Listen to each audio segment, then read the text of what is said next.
এই ডালটাই আমি সারা রাত ভিজিয়ে রেখে পেস্ট করে দুপুরবেলায় ফার্মেন্টেড হতে দিয়েছিলাম। এই ডালটা ফার্মেন্টেড হয়ে ফুলে তো গেছিলো, ফুলে গিয়ে এরকম লেগে গেছিলো, অনেক ফুলে গেছে। এটা দিয়ে আমি ইডলি বানাবো। ইডলির পটে বানাবো না,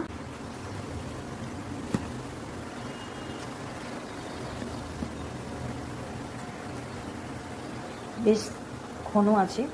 এটাকে একটু জল দিয়ে এর সঙ্গে মিশিয়ে নেব। এই বাটিটাতে একটু তেল গ্রিস করে নেব।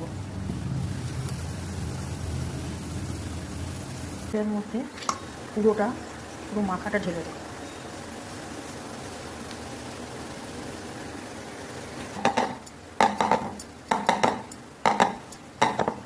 বাটিটা ট্যাপ করে নেব। আমি একটা স্ট্যান্ড দিলাম, স্ট্যান্ডগুলো ঢুকছে না, এই স্ট্যান্ডটা দিয়ে ট্যাপ করে দিয়ে এবার ঢাকা দিয়ে দিলাম। এবার একটা বড় ঢাকনা দিয়ে দেবো। চাটনির জন্য 1 মুঠো নারকেল কোড়া নিই, চিনি,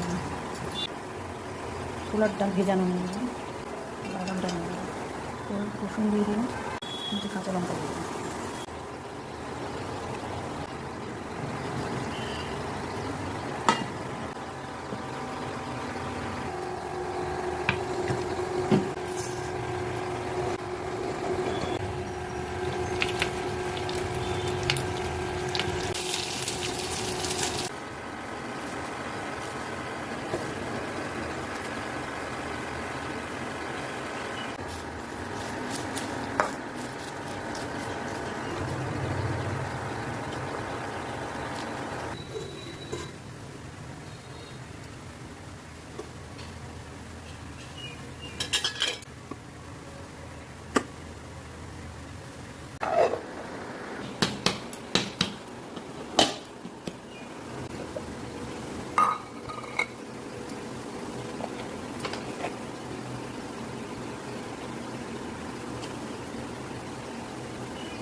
এবার খাওয়া হবে আমার হেলদি ব্রেকফাস্ট।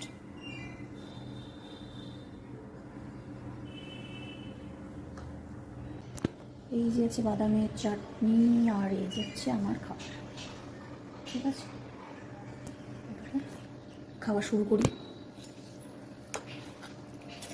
এইটা এই যে গাজর, পেঁয়াজ কুচি, লঙ্কা কুচি এগুলো দিয়ে করে নিয়েছি। আপনি বলুন এই 4 পিস খেলে